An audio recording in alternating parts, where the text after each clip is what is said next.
বলতে করছেন আমি করার ইচ্ছা ছিল। আমি যখন ই করছি ভয় পাই বা ব্যথা পাই তখন আমি আস্তে ছেড়ে দিই। বলতে করা হলো 7 বছরের নিষ্পাপ শিশু, বিশ্বাসঘাতক এক শিক্ষক, আর 3 বার ঘটে যাওয়া এক নির্মম বলাৎকার।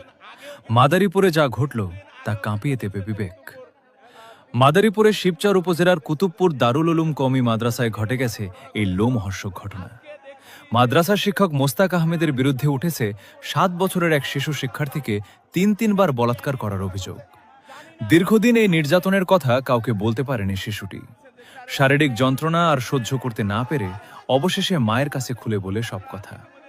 শিশুটির অভিযোগের ভিত্তিতে সোমবার রাতে মাদ্রাসার ভেতরেই অভিযুক্ত শিক্ষককে জিজ্ঞাসাবাদের মুখোমুখি করা হয়। তখন তিনি অকপটে স্বীকার করেন যে তিনি 3 বার এই জঘন্য অপরাধ ঘটিয়েছেন।